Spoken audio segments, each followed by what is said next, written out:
Sorry, unmute yourself, Anand. We can't hear you. So, Navika, I was doing Rahul Gandhi. The mic was already unmuted. Okay. This is the extent to which I am not even allowed to follow my great youth leader Rahul Gandhi. खुद mic muted है और चिल्ला के कह रहे हैं कि मेरे खिलाफ साजिश हो रही है. But you know, as I say, he's an industrial scale liar. The only thing lower than his credibility is his intelligence. And you can't even say, Rahul, learn something from your sibling. She is worse. जो सुधांशु जी ने अभी बता दिया है. जाए तो जाए कहाँ? But let me just state out the facts out here. जो कि राहुल गांधी के एडवाइजर्स, मुझे पता नहीं, मुझे लगता है उनकी आईक्यू राहुल गांधी से भी कम है, क्योंकि उनको कम से कम ये तो फॉरवर्ड करना चाहिए था. There is a police act under which every public disturbance is to be controlled. It is the most closely monitored thing. There are 3 stages. The first stage was Section 144 is imposed. उससे काम नहीं हुआ. The protesters illegally started marching towards an area which was very heavily secure zone, and Section 144 was imposed. The second stage is tear gas. उससे कुछ नहीं हुआ. लाठी charge, उससे कुछ नहीं हुआ. Third stage, even the Supreme Court has allowed non-lethal and less lethal force to be used. And that is exactly what was used. Now, the contention of Rahul Gandhi, the great Rahul Gandhi, is that Amit Shah ordered it. Arey bhai, he's the Home Minister. There is a police act. The people on the ground, the police officers, the commissioners, they are the ones who would order this. Why would Amit Shah come in? And secondly, when you're saying he ordered for students to be shot, I'm sorry, time and again Rahul Gandhi gets away with this incendiary, blasphemous statements because my elder brother, people like Sudhanshu ji, allow him to escape. अभी भी देखना, उस पे case नहीं करेंगे slander का, कहेंगे बच्चा है, बच्चों से गलती हो जाती है. The fact of the matter is, when it is prescribed in the police act and police manual that less lethal, non-lethal force can be used, why are Rahul Gandhi and others alleging that this was an attempt to murder?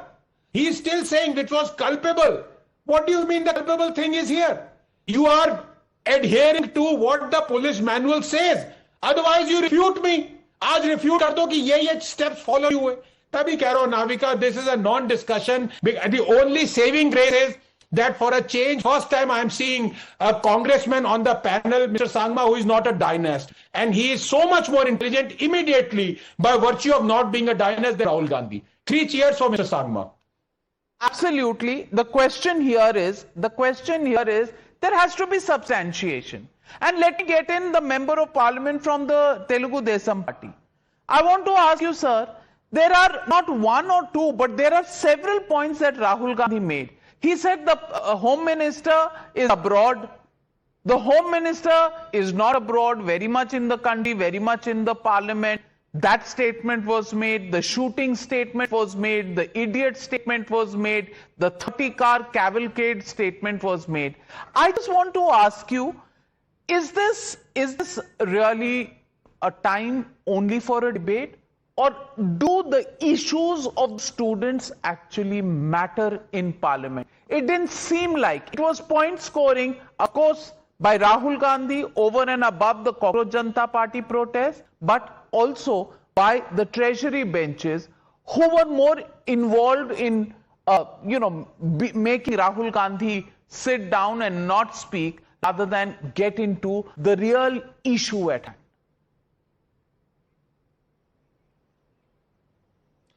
I'm really surprised and astonished at the words that were used during the speech of Honorable LOP, Shri Rahul Gandhi. On one hand, he used the word idiot, which is definitely established as an unparliamentary word. And not today, since several years. And like the 3 idiots, I'm really surprised. He used the word idiot more than 12 times.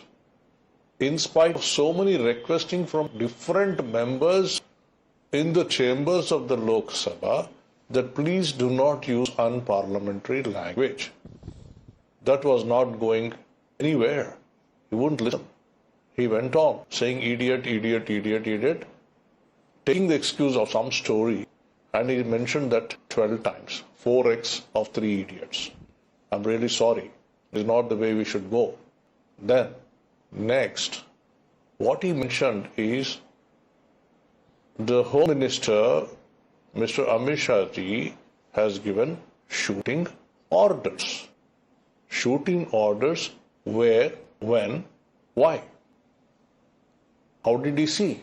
Did he see him signing a document, or did he see a copy of shooting orders, or did he see him mentioning in a Zoom meeting, or in a teleconference, or in a phone call, or directly to some person? Fundamentally, you should understand, one learned panelist has already mentioned, there is a standard operating procedure in a law and order situation when there is an unruly mob. Section 144, lathi charge, tear gas. Then comes the firing with the rubber bullet. The shooting order is not given by the Home Minister. Please kindly understand. Everybody in this country knows that. If it is a rural area, it is the SDM or magistrate who gives that order, not a police officer also. How come in this case he is directly attributing that to the Honorable Home Minister of the largest democracy in the world, India? Now this is a very serious implication. Please understand this. It is not an allegation, a wildest allegation, baseless allegation against individual. It is against the Honorable Union Home Minister of the largest democracy in the world, India. Now what is the implication? The implication when you make such allegations, baseless allegation, is the police gets demoralized. 1, 2, people get confused. And you are trying and to there are say this enough to the and more student rules community of the Lok Sabha which them to state that there has to be procedure that has to be followed. Ghanshyam Tiwari, let me read these rules out to you. 353, rule number 2, 353 says serious allegations require prior notice. Inform speaker before making allegations. Rule 349, outside material must be authenticated. Unverified documents cannot be cited.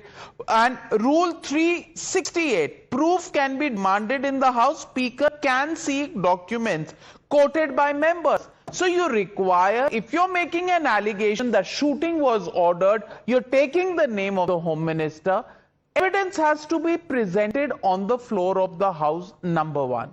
Number 2, of course, I want to ask you, what happens when you use unparliamentary language like idiots?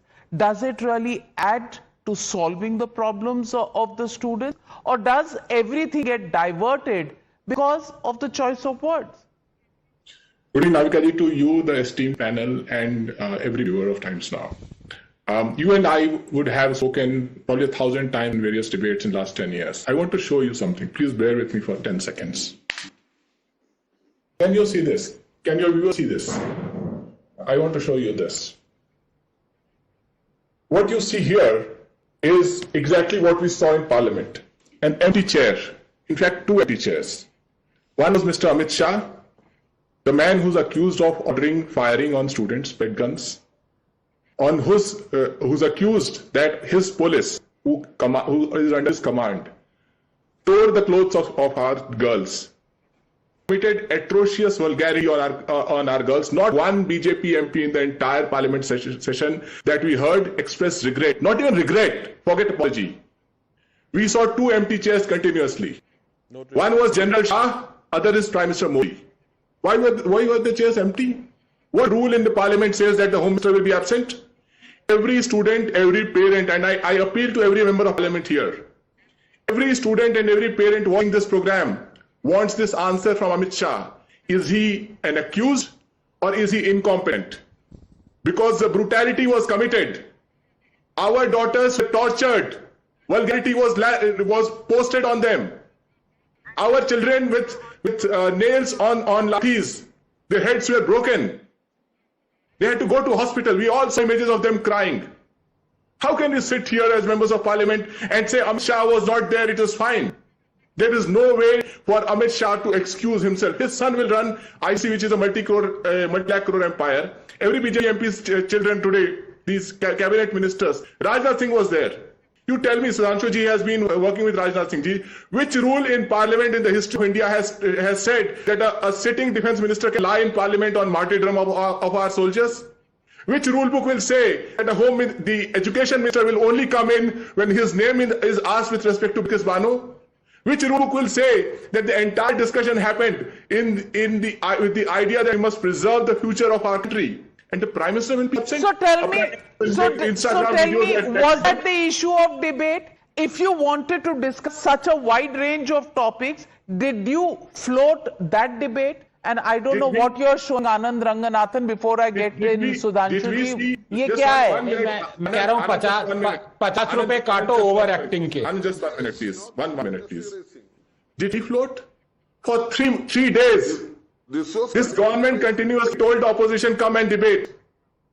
If Amit Shah ji and Narendra Modi ji were going to be absent from the debate for the entire session, then they should have told the country that look, we have the courage to order, but we don't have the courage to come and sit and debate. We don't have ideas. All right. Okay. The leader of opposition can be absent, but the Home Minister and Prime Minister can't. Sudhanshu Trivedi ji, please respond.